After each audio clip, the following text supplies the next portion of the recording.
Reject national education policy 2020. Reject NEP 2020 hash tag ట్విట్టర్లో ఇప్పుడు ట్రెండింగ్లో ఉంది. కొత్తగా వచ్చిన ఎన్ఈపీ 2020ని చాలామంది ఇండియన్స్ వ్యతిరేకిస్తున్నారు. బికాస్ ఈ ఎన్ఈపీ 2020 చైల్డ్ లేబర్ బాల కార్మికులను ఎంకరేజ్ చేస్తుందని, హిందీ లాంగ్వేజ్ని కంపల్సరీ చేసి దేశాన్ని కాషాయీకరణం చేయాలనుకుంటుందని, చదువును సామాన్యుడు భరించలేనంత ఖరీదుగా మార్చుతుందని చాలామంది భయపడుతున్నారు. సో నేను ఇప్పుడు ఈ వీడియోలో ఎన్ఈపీ 2020 ఎడ్యుకేషన్ పాలసీలో ఉన్న అడ్వాంటేజెస్ అండ్ డిసడ్వాంటేజ్ గురించి మాట్లాడబోతున్నా. బికాస్ మీరు చూస్తున్నారు Telugu unknown facts, the street networks presentation. ఈ వీడియో పూర్తిగా చూసి ఎన్ఈపీ 2020 పైన మీ ఒపీనియన్ మీకు మీరే డిసైడ్ అవ్వండి. ఎవరు చెప్పినవో నిజమని నమ్మకండి. కొత్తగా వచ్చిన ఎన్ఈపీ 2020 అనేది ఒక ఎడ్యుకేషన్ పాలసీ మాత్రమే కాదు, అది ఎన్నో పాజిటివ్ చేంజెస్ని తీసుకొచ్చే ఒక మంచి విద్యా విధానం. ఇప్పుడు స్టూడెంట్స్ తమకిష్టమైన కోర్స్ సెలెక్ట్ చేసుకునే అవకాశం ఉంది. ఎన్నో సంవత్సరాలుగా ప్రతి ఇండియన్ స్టూడెంట్ కోరుకుంటున్న ప్రాక్టికల్ లెర్నింగ్ రాబోతుంది. Internships according to this policy 6th class నుండి 8th క్లాస్ స్టూడెంట్స్కి ఒక practical course like vocational course ఉండేలా ప్లాన్ చేశారు. దీంట్లో స్టూడెంట్స్కి కార్పెంటరీ, ఎలక్ట్రికల్, గార్డెనింగ్ లాంటి ఇంపార్టెంట్ కోర్స్ ఎర్లీగా నేర్పించడం జరుగుతుంది. ప్రతి సంవత్సరానికి 10 రోజులు బ్యాగ్లెస్ డేస్ ఉంటాయి. సో ఆ 10 రోజులు ప్రొఫెషనల్స్తో ఈ వొకేషనల్ కోర్సెస్ నేర్చుకుంటారు విద్యార్థులు. ఇలాంటి వొకేషనల్ కోర్సెస్ స్టూడెంట్స్కి చాలా అవసరం. వీటికి చాలా డిమాండ్ బయట ఉండటం మనం చూస్తున్నాం. సో ఈ కోర్సెస్ వల్ల అడ్వాంటేజే కానీ నష్టపోయేది ఏమీ లేదు.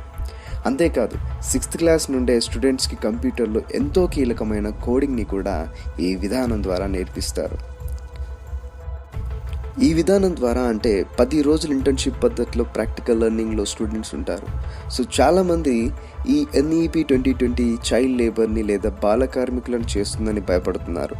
కానీ దీని ద్వారా పిల్లలు వొకేషనల్ కోర్సెస్ నేర్చుకోవడం మాత్రమే కాదు, వొకేషనల్ ప్రొఫెషన్లో ఉండే వాళ్ళను కూడా గౌరవించడం స్టార్ట్ చేస్తారు ప్రతి విద్యార్థి. సో దీంట్లో ప్రాబ్లం ఏముంది? లాంగ్వేజ్ 10+2 మెథడ్లో ఇంగ్లీష్ మీడియం వాళ్ళకు నర్సరీ నుండే ఇంగ్లీష్లో లెసన్స్ ఉండేవి.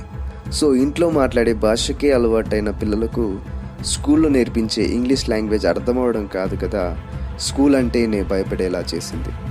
కానీ ఈ కొత్త 5+3+3+4 విధానం ద్వారా ప్రతి స్టూడెంట్కి 5th క్లాస్ వరకు మదర్ టంగ్ మాతృభాషలోనే పాటలు నేర్పించే ఒక మంచి ప్రోగ్రామ్ని తీసుకొచ్చింది ఈ కొత్త పాలసీ. సో ఈ మెథడ్ ద్వారా ప్రతి స్టూడెంట్లో ఎడ్యుకేషన్ పైన పాజిటివిటీ అనేది పెరుగుతుంది. కానీ కొంతమంది ఈ పాలసీ అర్థం కాక గవర్నమెంట్ హిందీ భాషని ఇష్టమున్నా లేకున్నా తప్పనిసరిగా నేర్పించి దేశాన్ని ఏదో కాషాయీకరణం చేస్తుందని ప్రజల్లో లేని భయాన్ని పుట్టించే ప్రయత్నం చేస్తున్నారు. కానీ హిందీ మాత్రమే అని ఎక్కడ చెప్పలేదు. మీరు ఏ భాషనైనా చూస్ చేసుకునే విధానం ఈ పాలసీలో డిజైన్ చేశారు. సో గవర్నమెంట్ ప్రజలకు ఉపయోగపడే పాలసీని తీసుకొస్తున్నప్పుడు అప్రిషియేట్ చేయడం మంచిది, కానీ నేను క్రిటిసైజ్ చేయొద్దని చెప్పట్లేదు. ఏది చేసే టైంలో అది చేస్తే అందరికీ బెనిఫిషియల్గా ఉంటుందని నా ఒపీనియన్. ఈ పాలసీ ద్వారా ప్రాంతీయ భాషలకు ఇంపార్టెన్సీ లేదా గుర్తింపు అనేది వస్తుంది. గత 50 సంవత్సరాల్లో మనం 220 భాషలను పోగొట్టుకున్నాం. అంతేకాదు యునెస్కో రీసెర్చ్ చేసి ఇండియాలో 197 భాషలు అంతరించిపోయే ప్రమాదంలో ఉన్నాయని చెప్పారు. సో ఈ కొత్త పాలసీతో మనం లాంగ్వేజెస్ని అంతరించిపోకుండా కాపాడుకోగలుగుతాం. అంతేకాదు 85% బ్రెయిన్ డెవలప్మెంట్ అనేది 6 సంవత్సరాల లోపే జరుగుతుందని మనకు తెలుసు. సో పిల్లలకి ఎంత త్వరగా వీలైతే అంత త్వరగా ఎక్కువ లాంగ్వేజెస్ నేర్పించడం చాలా అవసరం. సో ఈ పాలసీతో వచ్చే ప్రాబ్లం ఏముంది మీరే ఆలోచించండి. Higher education. ఇప్పుడు ఇండియన్ యూనివర్సిటీస్ కూడా ఫారెన్లో క్యాంపస్లు పెట్టచ్చు. ప్లస్ వరల్డ్స్ టాప్ 100 యూనివర్సిటీస్ ఇప్పుడు మన ఇండియాలో యూనివర్సిటీస్ పెట్టే ఛాన్స్ ఈ పాలసీ తీసుకొచ్చింది. ఈ టాప్ 100 యూనివర్సిటీస్ నుండి కొన్ని మాత్రమే సెలెక్ట్ చేసి మంచి ఎడ్యుకేషన్ అందించబోతున్నారు. ప్రతి సంవత్సరం 7.5 లక్షల స్టూడెంట్స్ ఇండియా నుండి ఫారెన్కి వెళ్ళి వాళ్ళ హైయర్ ఎడ్యుకేషన్ని పూర్తి చేస్తున్నారు. సో దీని ద్వారా ఇండియాలో టాలెంట్ తగ్గిపోయింది. కానీ ఇప్పుడు ఈ కొత్త ఎన్ఈపీ 2020 ద్వారా హైయర్ ఎడ్యుకేషన్ కోసం ఫారెన్ వెళ్ళాల్సిన పనే లేకుండా చేశారు. కానీ చాలామంది ఫారిన్ కాలేజెస్ ఇండియాలో స్టార్ట్ అయితే మనం అంత ఫీ కట్టగలమా అని భయపడుతున్నారు. కానీ వాళ్ళకి తెలియని విషయం ఏంటంటే ఈ పాలసీలో డిఫరెంట్ కోర్సెస్కి డిఫరెంట్ ఫీ సెట్టింగ్ అనేది ఉంటుంది. అంతేకాదు ఫారిన్ యూనివర్సిటీస్లో చదువుకోవడం కంపల్సరీ ఏం కాదు. మనం ఈ అడ్వాన్స్డ్ పాలసీతో మన ఇండియన్ యూనివర్సిటీస్లోనే చదువుకోవచ్చు. Multiple exit option.